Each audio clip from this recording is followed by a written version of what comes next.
Welcome to the 32nd edition of Make Pro Wrestling Majestic again. I am Tiger Height.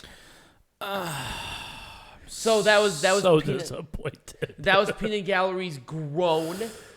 So here's the thing. We're not going to be separating out the matches because number one, I have to get up at 4 o'clock in the morning. And also number two, we went to the show live, which is why we're covering it for Turning Point. So yeah, Turning Point. And remember, if you want us to cover more of these Impact Plus shows, subscribe to our Patreon. Yes. Also, if you do watch the show, we were live. If you watch it on your screen, we were on the far right side of hard I camera. was wearing the Bigfoot shirt. Goldie was there present. I put her over the apron, over the barricade a couple of times throughout the evening. That was us. Yes. So, by the way, if you want to hang out with us, totally do so. Hooray. Yes. Now, let's go into Turning Point. Let's start off with pre-show matches. Okay. Now, it was not Juice Robinson versus Decay. It was it was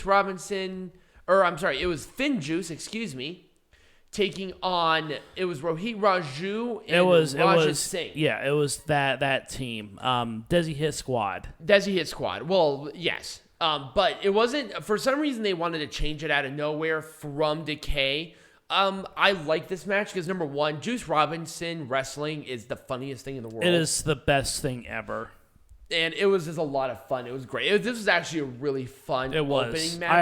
I love being front row to Impact Wrestling shows. I don't know.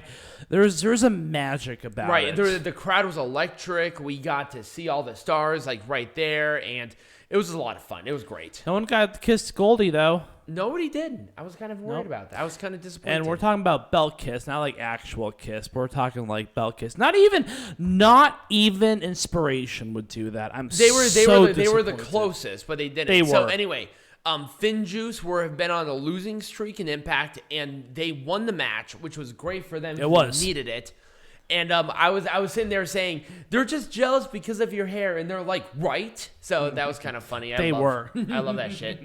See, that's why I like it, because you can interact with them. So our next one, Jordynne Grace took on Chelsea Green. This was actually a good match. It was a great match. I like this. I like seeing Chelsea Green up close. Also, digital media champion. This is the kind of matches that will make this digital media champion something special. It was actually a really good match. It was. These two had a great chemistry. Jordynne Grace, she's really short in general, but cool chick, and she was the one who kissed the Impact World Champion to Goldie. The Knockouts World Champion. Yes. Did I say Impact? Yeah, you said the Impact World Champion. Same thing. The men's one. So anyways, we were hoping for the same thing. Didn't happen because I think Jordynne Grace rolled out on the other side and walked up on the other side to that. Although seeing Chelsea Green up close, that was not a bad look. We're gonna talk about, when we make Pro Wrestling Majestic again, we'll talk about what happened after when we went to TGI Fridays. By the way, that's where they hang out for the most part. Yes, they do. Yeah. So it was a really good match, and Jordynne Grace won with the Grace Driver in a really well-paced, very good pre-show match. Yeah. I liked it. It was really good. Huh? Let's start off with our first match of the evening. Oh my God, this match was amazing. So, right at the beginning of this, I had to pee like a racehorse, so I missed maybe the first and then I 5 minutes. I missed another part of it, expecting the match to be over, but it wasn't over. It was a great match. This was the second longest match of the entire show, and it was the opening. These two had a great match. A very great back and forth. It was. A great opener. And Chris Sabin won with the Cradle Shock, full pin, no BS. It was awesome. Yep. So I really like this match for a lot of reasons. Oh, yeah. Also, Sabin took the shirt of I Beat Chris Sabin off of Ace Austin and put I Am Chris Sabin on there. If they don't sell that on merch for later, I'm going to be upset. Oh, yeah. They have to. It'd be awesome. So let's talk about the next one. Violent by Design, Eric Young and Joe Doering taking on Heath and Rhino. I like this match. I did too. Great interactions with the crowd. I mean, of course, we're just gonna speak to it from the perspective of, hey, we're front row. We were front row. We were hard camera angle. Yeah, I mean, that's the thing, too, that you have to understand about shows like this is that there's actually, like, a lot of great crowd interaction with this, which I really like. I don't see that. Eric Young is awesome. Joe Doering is huge in person.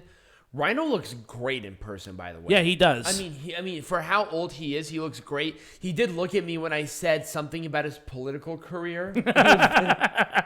So I did like that. He smiled. It was so funny. It was really good. But the match itself was fun. I really liked this match. Yep.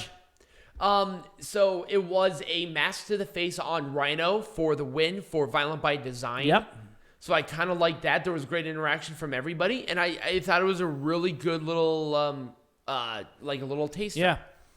Now, Brian Myers was not medically cleared for this match, so VSK was the person who replaced him. The student of the most professional jobber. So I sat there and screamed. I think it caught on camera because I saw on Twitter that they blurred it out, but I said, you're trying to impress Brian Myers. And I guess there was like a thing there. I'm not sure if it was just BS or whatever, but a lot of people on our thing laughed. We're going to talk more about our experience when we make this shit Majestic again. But I will say the match was fine. It was okay, yeah. VSK is as green as grass, but we're just going to roll with it. There's potential with the guy, and Swann was definitely the carrier. It's so weird seeing this because, like, Rich Swann is not, like, physically built to do what he does, but he, like, leaps in the air and does this, and you're like, whoa. Right. It was super weird. It was really cool. Great Phoenix splash from the second rope, which is crazy to think. Yeah. Like, he can do that from the second rope right. for the win.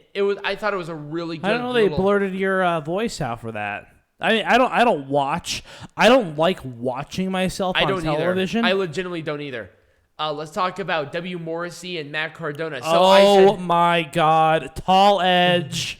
So I said Tall Edge, and everybody in our section died. And I think there was a Tall Edge, like, chant, and Morrissey actually looked. So that was kind of funny. I like that. The match itself actually was kind of good. I liked it. Yeah. I thought there was a really good back and forth. I'm like, you're about to be somebody in hiking boots. Right. And I don't think he wore laces in those hiking boots. No. Those jeans, like, if you think they are tight, like, on camera, man, I don't know how he gets in those motherfuckers, like, IRL. Right. Like, those are crazy. But he's really tall in person. He looks great in person. Oh, yeah. He is huge in person. Oh, God, yes. Cardona actually had really good babyface charisma. Yeah, he did. The crowd was really into him. There were a lot of references towards hype bros, that sort of thing. Woo woo woos, yeah. But it was fun. But like the babyface fire that he got was really reciprocated well with the crowd, which I think is what he wanted. We'll talk more about Cardona because we actually had a good experience with him at TGI. Yes. But Moose came out and speared Cardona for Morrissey to win. Yep. I actually really liked that ending because they like each other, but they don't at the same time. Right. All right, let's talk about the inspiration. They were on fire. So they had the fire. They had the gimmick. fire gear, right? Yeah, it was amazing. Taking on Decay. So it was really funny. They had a hype package and they were like lifting up the ring skirt up, and I was wondering why they were doing that up until because there was a fog machine underneath. Yeah, the fog machine. They were literally using, like, you can buy it at a fog machine, $300 fog machine for this. Right. But they made it work, actually. It actually looked pretty good. Yeah. So they had, like, the color and the lighting, which actually really helped with them. But you can tell that, like, based on the camera angle, it is so well produced. Oh, yeah. Rosemary, so it was really funny. So there was a thing, you can't hit her like that, and Rosemary said, I just did. It was really good. So she interacted with our section pretty well. Our section was the hecklers. We were the hecklers from the hard camera. It was really funny. Although we were not the hard camera, we were the actual. We were the hard camera. The hard camera faces the ring. We were the hard camera. No. We were the opposite of the hard camera. The hard camera are the people that don't get. Right, okay, I see what you're saying. Okay. So we were heckling, but we were not heckling from the hard camera. We were heckling on the hard camera. We were heckling on the hard camera. Actually, this match was surprisingly good. So, it was. Now, this one, I know they bleeped, and I heard it too. Mm-hmm. So there was a point in time when Havok was in the ring, and both members of IInspiration turned around, and I said... I saw this same situation on a OnlyFans video, and they actually blurred it out. It was that loud. Are you trying to get us banned from these shows? And the crowd was laughing, and when they came back, you could still hear the crowd laughing. So I'm proud to say that. Also, there was a chant. We're gonna talk. Oh no, there was a chant. Yes, that I started that. I started the Joe Exotic chant. Yes, No, that was. I started it. No, but that was not from this match. That's from the VSK Rich Swann match. It was because we're going to talk about that because there was a noticeable Joe Exotic chant. I started that. Yes, I started that. Yes, you started that. Joe Exotic, and then somebody clapped. I'm like, okay, let's just go with it. Joe Exotic, and pretty much that entire area. Yeah, the entire section just went. Yeah, I think it was maybe 5 minutes in. Ziggy Dice was standing on our area, yes, which was adjacent from the guy who's wearing the red vest, and I said Joe Exotic, and the rest of everybody else did it, and we did it loud to where he had to go to the other side of the ring, right? Because it kept going.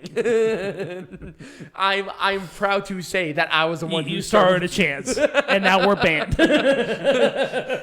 I'm gonna take that as a we're not banned. I mean, all the producers just love us. Oh yeah, no, we talked to them. We got a great relationship with the producers. Everybody likes us. Like legitimately, everybody likes us. Sue Young follows me. He's like, come on. So anyway, back to this match because I wanted to brag about that because it was really good, and I know I started that. I wish we were there tonight. I know. Honestly, fuck WWE. Anyways, we're getting way too ahead of ourselves. Let's talk about this match and move forward. It was surprisingly good. There was a lot of great action. I thought there was a good story that went into it as well. This is a rematch. It was, but I thought there was more context with the rematch. So actually, I enjoyed this match more than the first match. Mm-hmm. And the Inspiration won. Yep. They had the belt holding up, and I wanted them to kiss the belt. They looked at Goldie, and then they left. That's insulting. So tell them that they insulted Goldie on Twitter. So let's talk about this three-way. Okay, we talk about Steve Maclin about being generic wrestler number 4. No, it was generic wrestler number 3, and then the guy next to you said, "Are you sure it's not number 4?" And you're like, "Yes, never mind, it's number 4." So Steve Maclin... Well, then somebody else said number 4, right. And I said, okay, clarification, and I said, default moveset. And I guess that was also audible, and yes. People started laughing, too. It was really funny. So anyway, Steve Maclin, Trey Miguel, and Laredo Kid. I will say one thing. Like, I'm not being like a dick towards Maclin because he looks like a default wrestler, but actually, him incorporated in this match benefited the match. It did. I like the budding rivalry between Steve Maclin and Trey Miguel. They're going to have a hard to kill one-on-one, and this was a catalyst towards it, right? Which actually really helped the incorporation. Now I want it to be a pure wrestling rules match for some reason. I don't know why. I just feel like that would be awesome. That'd be really cool, actually. It'd be very interesting. So it was a Meteora. So here's what happened. Trey Miguel wanted to pin Maclin specifically to retain the belt. Trey Miguel pinned both Laredo Kid and Steve Maclin.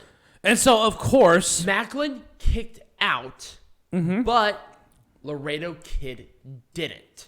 And guess who was a referee for that match? Fucking Brian fucking Hebner. We're going to talk about him when we make Pro Wrestling Majestic again because yes, we sat with him and the announcer. Yes, we did at the bars. Yes, we did. I really like this match though. Yes. I thought there was really great chemistry, and even though we make fun of Steve Maclin a lot, actually he's proving himself as a really very valuable talent in Impact. Yes, I'll at least give him that credit. Right. He has a weird charisma about him. He really likes to jaw jack with the audience, which is really helping his character. Yep. And also, he has a really interesting moveset that looks really impactful. Oh yeah. Especially IRL. Like his finishing move, Mayhem for All, looks really good in person. Yeah. But his little dive that he went to the outside, it looked really good. He has really good heel heat, and I like it. So I'm really happy about that. Also, we saw him at TGI. We did. So let's talk about this one. Mickie This James, actually was a really good match. I like this match. I did. So this one, Mickie James and Mercedes Martinez. There were some people that were leaving. This one, actually, a lot of people left. Now, Peanut Gallery and we did not have any drinks or anything during this, but the guys next to us, they mowed through like 3 or 4 of those Mugu drinks that were like $25 each. Yeah. Also, BTW, a pro tip, drink at TGI Fridays before you get into the event, and after, you'll guarantee to see wrestlers there. Yes. You're going to save money, too. Absolutely. But I mean, okay, so I had an $84 gift card TGI Fridays, and we spent at the end of the day, we spent $20 a piece. Yeah, we literally spent $25. But even when we didn't have that, it's just a pro tip. It's not worth it. You get a cup that big. Yeah. Literally that big. Yeah, just drink before you go, drink after you get back, you'll be fine. Right. 3 hours is not a lot of time. Right. Anyway, back to the match. A lot of great impact. Mickie James sells really well in person. She does. She looks great in Mercedes person. Martinez did not do a bad job either. No, she looked awesome in this. In fact, even though she lost, Mickie James won, by the way. Mercedes Martinez looked awesome in this entire show. Of course, the Mickie James arc with Deonna Purrazzo is taking precedence over, after which that, is just fine. Deonna Purrazzo attacked, said, I'm going for the match at Hard to Kill. That's fine. They're also doing a women's X Division match, if you don't know what's happening, at Hard to Kill. First one ever. Oh, no. A women's Ultimate X match. Oh, did I say X Division? Yeah, you said a women's X Division match. I meant an Ultimate X match. I'm excited for that. Before the main... Well, no, this was... We'll talk about that here in a second. Oh, yeah. Okay. It was between the next match and... That's right. And the main Anyways, let's move on to the next match. Also, great match. Both these women did great. The crowd was really into this match. They were. Too. All right. Biscuits and Gravy versus Bullet Club. Also, I don't know why. So we saw there were a lot of Festus references in this match. Oh yeah, and he jaw jacked it. I said, "Shut up, Biscuits and Gravy." He looked over at me snarkingly because it was so damn good. You saw that. I know you did. I saw that. Biscuits and Gravy. Although they're decent guys in person. Oh yeah, no, they're really cool. Like they're really chill dudes. Yeah. So it was Bullet Club. Chris Bay obviously was super over because Vegas. Yeah, because he's from here. He trained here. Yeah. He had the crowd because guess what? A lot of FCW people like Chris Bay wrestled at Sam's Town on the Indies for their big shows. Yep. So this match was good up until the ending. I did not like the ending at all. No, I was not a fan of the ending. So it was Gallows tripped Bay. It was a roll up after the trip, and they won and they slithered out. I was like, yeah, they did. It came out of nowhere. I mean, that's kind of what their MO is at this point. So we should have expected that. Right. But it's kind of getting old at this point. I really want a tag team just go and just dominate them. We know the Good Brothers are better than this, and they continuously win with these means, and it was super weird. Like, I understand, once in a while, but this is at least the third match. There were a lot of references, too, to Carl Anderson's hot wife. Right, there was, actually. It was kind of funny. Hot Asian wife. Right, there was. I kind of like that. But yes, it was like a weird roll-up. I wasn't a big fan of the ending. I said it was a good match up until the ending, which Peanut Gallery will have a moan about as Survivor Series. Oh, fuck Survivor Series. Let's move on. So what happened before this match happened? So Josh Alexander comes out saying that he's going to be front row for this match, which was Full Metal Mayhem. I was hoping that he would be front row. But then Jonah Stone, I think his name is only Jonah now, comes out, which was Bronson Reed. Back in that was his slave name. His slave name was Bronson Reed. It was Jonah. I lost my mind. Everyone's like, "Who is it?" It's Bronson Reed. It's Bronson Reed. And they're like, "No way." He started attacking I love the selling from Alexander. That was not blood. That was literally water. It was like blood out of the mouth. Really good. Putting over Jonah huge. Oh yeah. Also, a great program for Alexander. Not that he needed to get over, but... Here's the thing. Alexander is not going for the Impact World Champion until Slammiversary. Yes. So they have Hard to Kill in a couple of months before that for this to happen. Yes. So they had to have... No, they have Rebellion. So Hard to Kill and then Rebellion. Right. They could do a Rebellion. Yep. But Moose will most likely face W.MORRISSEY at Hard to Kill. Yep. And Jonah will face Alexander at Hard to Kill, or at Rebellion. Yes, you said Hard to Kill twice. Yeah, shut up. You said No. I said Moose will face Morrissey at Hard to Kill, and Alexander will face Jonah at Hard to Kill. Yes. Oh, okay. Perfect. Yeah. Yes, that's what we meant. Anyways, this match here. Let's talk about Full Metal Mayhem. Moose and Discount John Cena was a good match. Moose's entrance IRL is awesome. Oh my god. It's not like Roman Reigns awesome, but it is really cool. It is really cool. And we saw both of them. Like Roman Reigns' theme song IRL is sick. But Moose entrance, oh my god. This guy is built like a tank. And god, yes. Well, we'll talk more about him and his wife when we make. Oh yes, his tall wife and 6-inch heels. Yeah, she's enormous, but she's really hot. She is. These two had an awesome 32-minute Full Metal Mayhem match. And we were there live to witness the whole thing, and it did not feel like a 32-minute match. It probably felt 15 minutes. It was really good. It was. There was a lot of great stuff. It was paced awesome. So it was really funny. We were sitting there. There was a little kid on the opposite side of us. It was hard camera, by the way, so I'm sure you saw him. He was on the ramp. He picked up one of the cookie sheets. And when Eddie Edwards was doing one, he threw it down to the point where everybody else said, "Where are this kid's parents?" Right. It was really noticeable. I was concerned. The guys next to us, though, did take one of the cookie sheets and put it behind his back so that he could take it home. Oh, really? I didn't see that. He put a sweater on, put the cookie sheet behind his back. He wanted to take it with him. That's great. So anyway, this match was really good. And Moose won. So there was the interference from W.MORRISSEY, who tried to do it, but Cardona helped, which once again, kind of like how continuous good stuff. Kind of like how W.MORRISSEY's match was interfered with by Moose. Remember that? Right.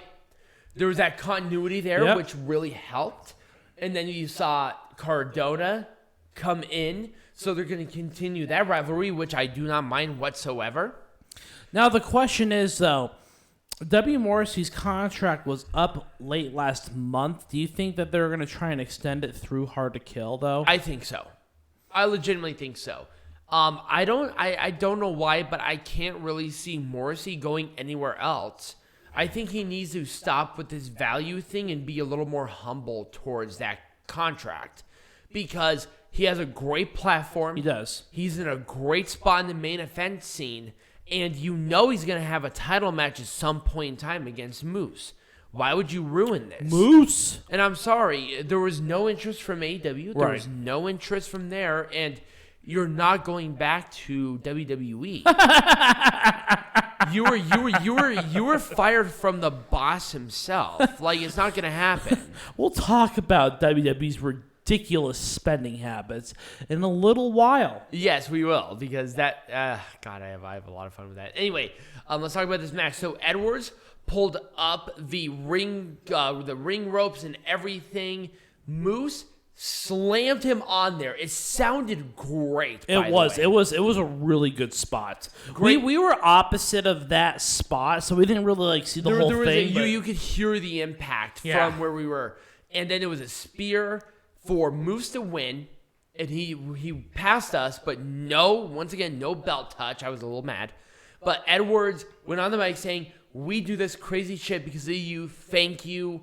And the crowd lost their minds. It was a great event. It was awesome. And that was awesome. This was an awesome event. So when we come back, we are not only going to make Impact Wrestling somehow majestic again, but we are also going to make professional wrestling majestic again. Yes.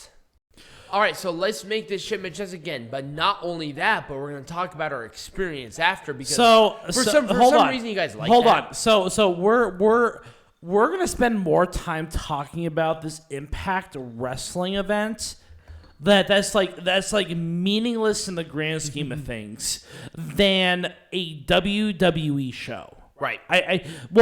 Okay, again, I think we're a little biased because we fucking live here. We went to see it live. I wish we were there. I wish we could see the tapings live. I don't know why we're wasting our time doing fucking Survivor Series. Because for some reason it gets ratings, so I'm just going to roll with it. Survivor Series deserves no ratings for me. Yeah, definitely, but guess what? That's not the crowd wants. Anyway, crowd want something better. Turning Point is better. All right, shut up. Let's talk about Moose and Edwards. I would not book this any different. Nope. They had the right main event. Yep. For the right title, for the right match, and the right person. Okay. So let's talk about this. So Moose and Eddie Edwards were at TGI Fridays.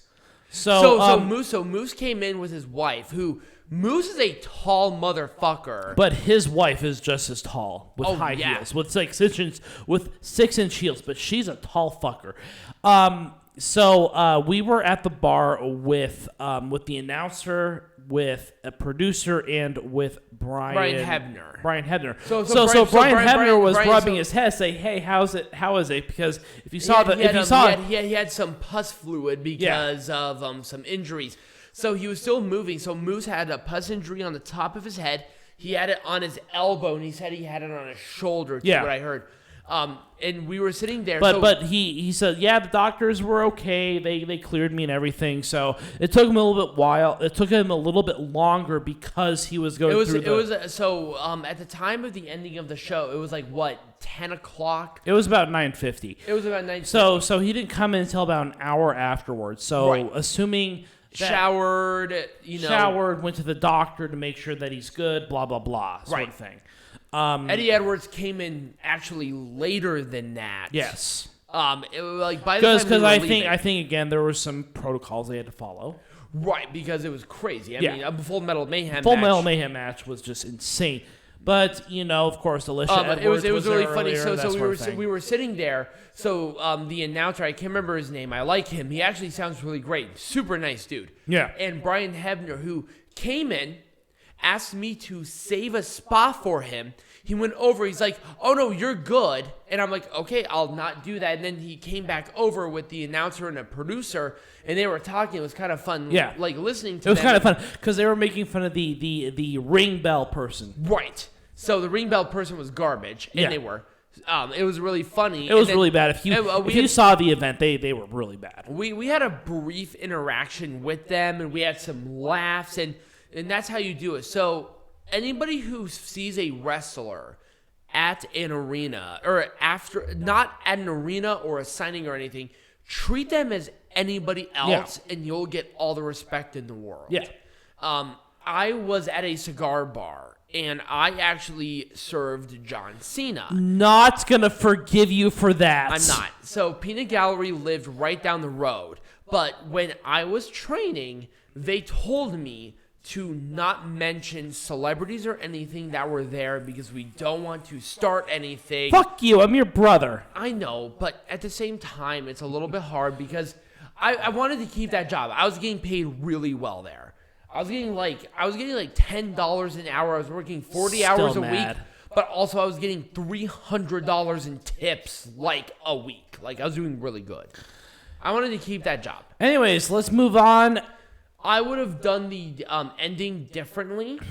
Yeah, a little bit. Also, Hikuleo was not in the match for them to earn this opportunity. No. Here.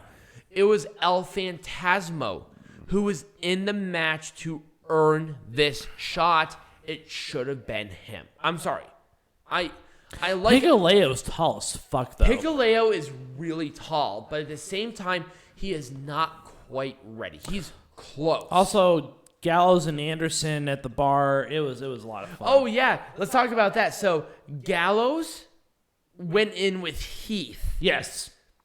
Anderson followed them soon after, and it was really funny. So I think it was Gallows who kind of gave me a dirty-ass look, too, because I said about biscuits and gravy. Because here's the thing. The Good Brothers, when they were in that tag match, they were literally right by. They were right by us, so they knew who we were. Probably because I was wearing a Bigfoot shirt. Mm-hmm. Yeah, probably. I was the guy wearing the social distancing champion Bigfoot shirt. I'm sorry. I was wearing an all black shirt. I had the Galaxy mask on. And I had it right next to me. Heath, I think they knew who we were. Right. Which is perfectly fine. Right. And, like I said, the only thing that I would have had a difference of is the ending of this. I feel like Hikuleo, who actually ate the pin, probably would have been better. Well, Hikuleo eating the pin was just fine. He's a foreigner, blah, blah, blah. No, he didn't eat the pin. He didn't? No. Oh, that's right. Chris Bay ate the pin. Bay ate the pin. Fuck, why? Yeah, Hikuleo should have eaten the pin. Yes. That was my point. He should have eaten the pin, but he didn't. Right. The Good Brothers honestly shouldn't have even kept the belts. It should have been Chris Bay and El Phantasmo who had the belts. Not gonna happen. I know. I wouldn't really have done anything different with this match. It was a good match. A good build-up to it. A good match within of itself. And neither woman was at the bar, which I was disappointed at. I was so disappointed.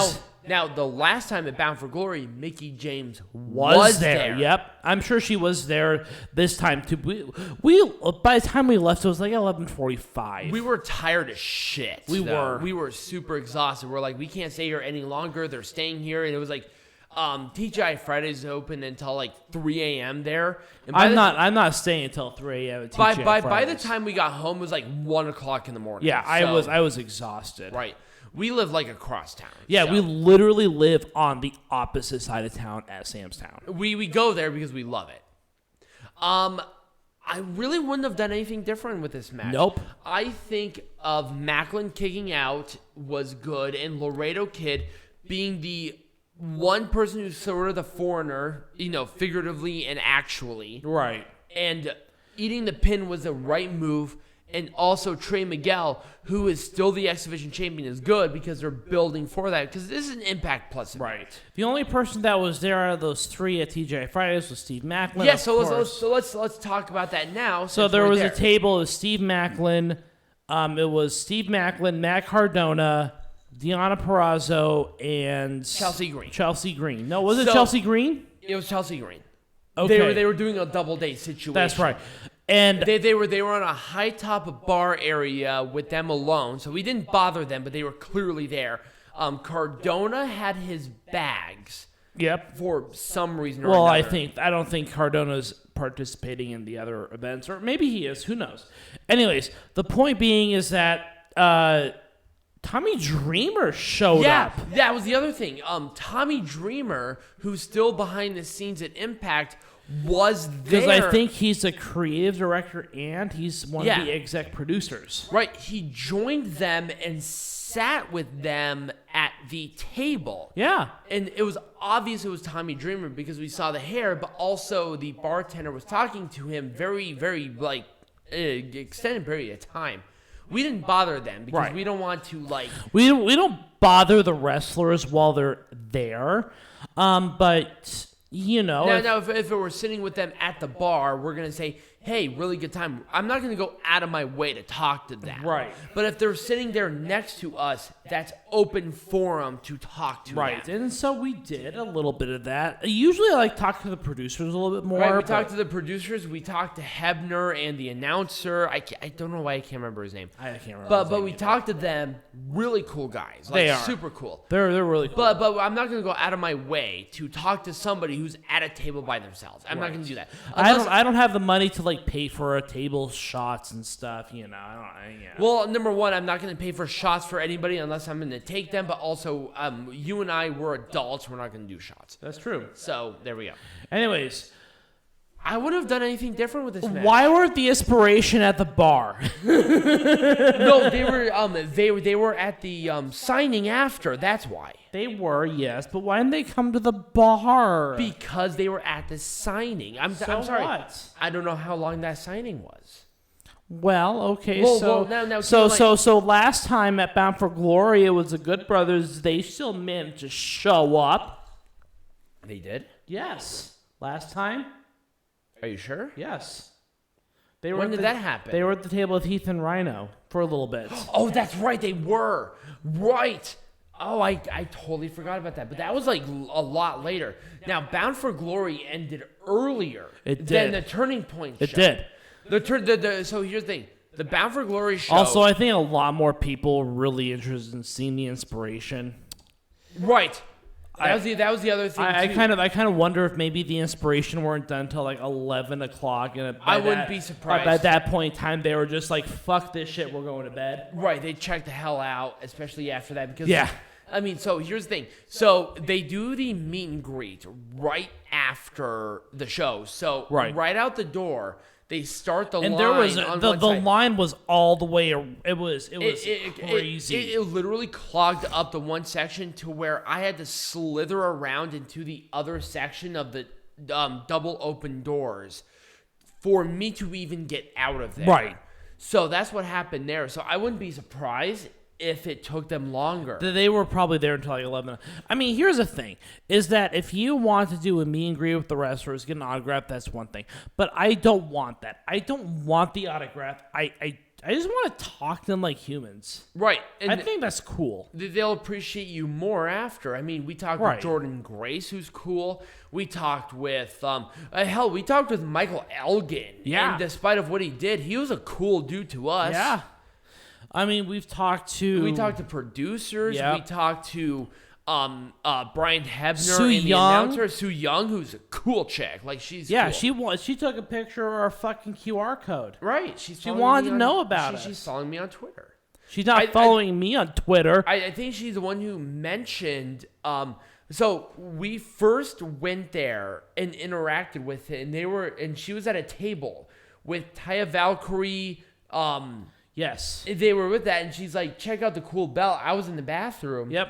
And I think Taya Valkyrie said, oh, this is a wrestling fan, but it was our own custom belt that we made. Right.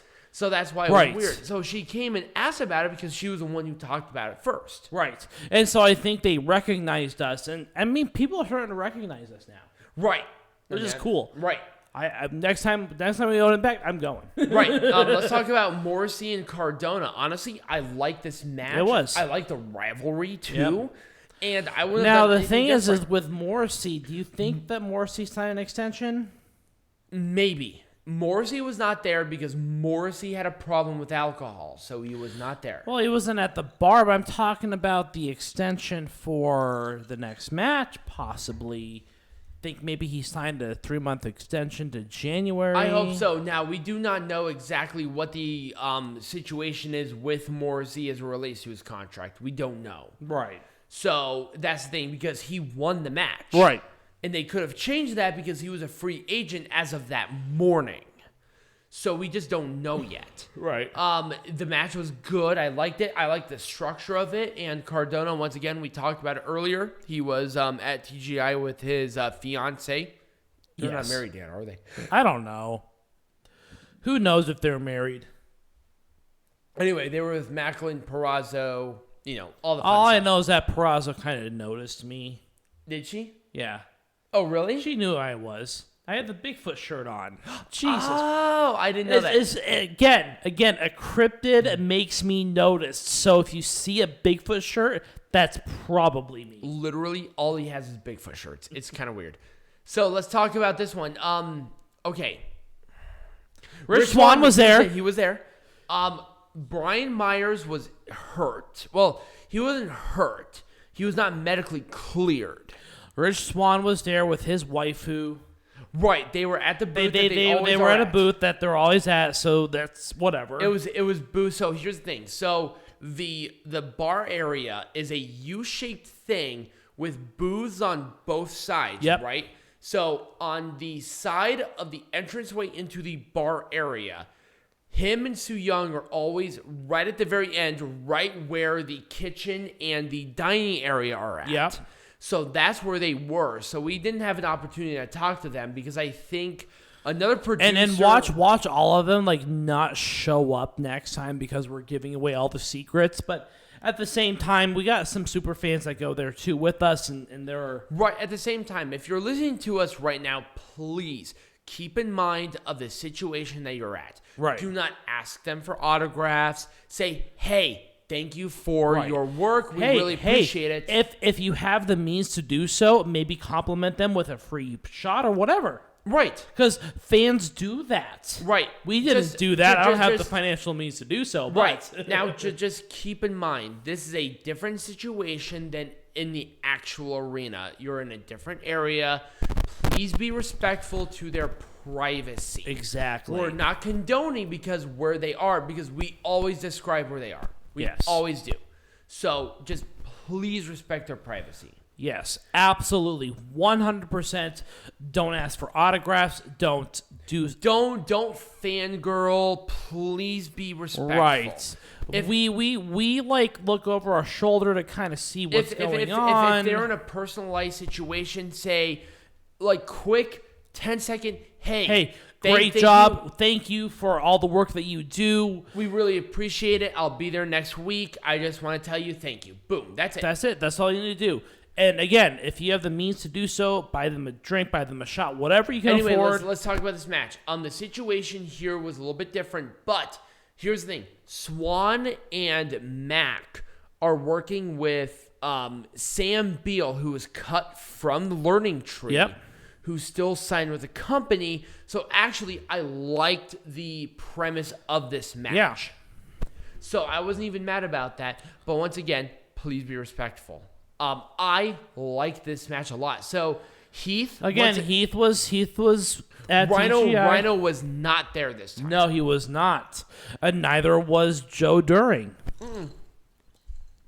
Young wasn't there in the first place. Yeah, he was. He usually doesn't do that kind of stuff. No, or else he goes to a different place. But we don't. We're not that fancy. Right. We go to TGI because number one, it's really close. Because we are broke as fuck.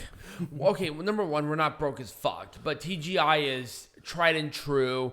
It's not the best of foods, but at the same time, we know it's going to be safe. Right. So that's kind of why we go there. It's fun and safe. Right. If you don't get the South Park reference to that, I will fucking kill you. I like the build-up. I'm happy that Eric Young is wrestling. Also, he looks great. He does. Also, the interaction is just stupendous. Oh, absolutely. I just like the feeling of this match. I thought it was a really good feeling. A lot of people liked it. And also the fact that Violent by Design won, a lot of people hated it, and I loved it. Great stuff. Oh, yeah. I wouldn't have done anything different with the build. Madman Fulton was there. Yes, so Fulton was there before we I'm not sure who he was with. It was somebody backstage, definitely. Yeah. Because they were talking with all the other wrestlers as well. So here's the thing. Fulton and the other guy left. So they were at a booth on the opposite side of where we were. Yep. And then they came back. Yes. And we did not see Ace at all. So I don't know what he was doing, but it is whatever. It's whatever. And we also didn't see Sabin, which is whatever. But we saw Fulton because it was obvious it was Fulton. Yeah. Oh, we also saw the Good Brothers. They were gambling.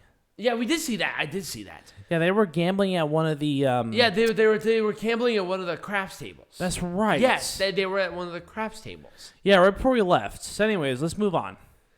This was awesome. It was. It was a great match. Again, we talked about how we saw Chelsea Green. Jordynne Grace was not there because I'm not 100% sure if Jordynne Grace drinks or if she went to bed early, but she seems like the kind of gal that would go to bed early. But anyways, I don't know.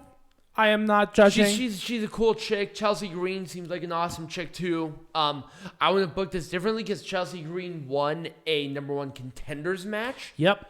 And also, this kind of stuff, especially with this match, it's making that digital media champion, for me, feel important. It does. Doesn't it feel important? I love this. It feels important. I want to go there and watch a digital media champion every single week because it feels important. Not sure about the name yet, but we'll roll with it. Right. And let's talk about, we got a Facebook notification. Or actually, no, that's YouTube. So let's talk about the final one. FinJuice was the right one. We did see Juice Robinson. We did, but they were sitting in the loser side, which was a non-bar area. Yes, we did see that. So here's the thing. I'm not sure if I saw David Finlay, but I know I saw Juice. Mm-hmm. So Juice went from one place to another with Crazy Steve, Black Taurus. I don't think we did. Or Rohit, Raju, or anything. I know we didn't. Right. Also, we did see like I said, we saw a couple of the announcers. We saw a couple of the refs. Right. Let's talk about the rest of them. Of course, all the producers. They're always hanging out at TGA Fridays. If you want to talk about production behind the scenes, they love to talk about that kind of stuff. Right. And they're super nice. Just talk to them like you would with any other person at the bar. Absolutely. And that's really all I can say. And they love. What's the thing that you like talking about most? Maybe your job. I can't get enough of this guy talking about his fucking job. So why, people love to talk about what they do for work. How's this going? How's personal life? Let's talk about to them like you would anybody else at the bar. Hey, what do you do for work? Oh, you were at the show. Oh, that's right. I'm so sorry. They want to talk about anything else. And they want to hear from you. And that's the other thing. Oh, yeah. They want to hear. They love the feedback, too. Right. Hey, great job. I really appreciate it. Hey, talk to them like anything else. Hey, really good job. Oh, thanks. And you start that conversation. What do you do? Oh, I'm an artist. I am a digital marketer for another company. And then they get interested. And you talk to them like anybody else. Yeah. You get 1,000 times more respect, and they remember you. And that's the other thing. If you're talking to like any other fan, it's just whatever. Yeah. But you talk to them and say, hey, what are you drinking? I'll buy your next round. Hey, I'm drinking this beer. Okay, let me buy you that. Hey, congratulations. Great job. Boom. They'll remember you 1,000 times more. Yeah. So anyways, if you want to come threaten us, or who the fuck cares? Oh yeah, no, that's right. We got somebody, a little pussy. Here's the thing. A little 11-year-old pussy threaten us. It's like, oh, don't catch me at an Impact show with you because, or else what? I'm sorry. I don't take threats seriously. I don't. We voice our opinion here, and that's it. You don't have to take us seriously. We never do that. Right. We would never say, hey, we love going to an Impact show, but we know Impact has a lot of flaws. Yeah, and we know Impact, this show had a lot of finishes that I didn't like. Right.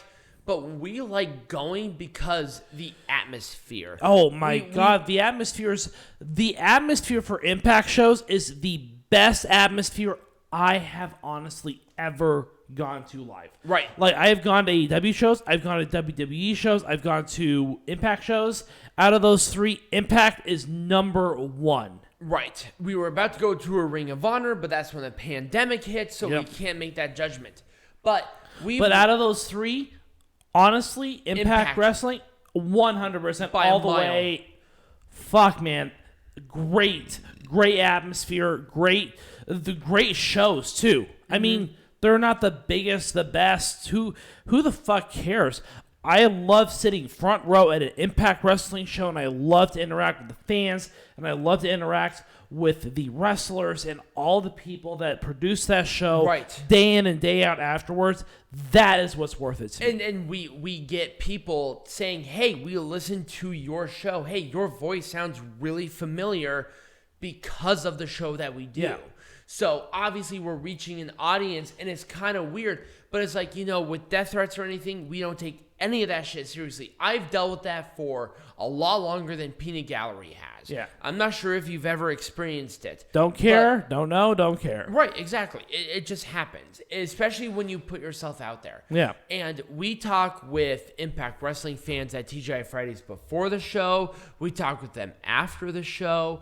We talk with them everything else. And we always have a great experience, everything else. And we have to give our props to TGI too. Oh, God, yes. They're always so busy with them. They're always so respectable.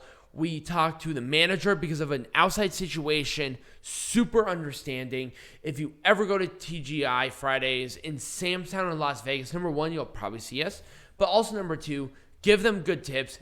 Give them the props. They're trying their best, and they always do good. Oh, God, yes. So, when we come back, not only doing the glass of wine, but we are also going to talk about Survivor Series.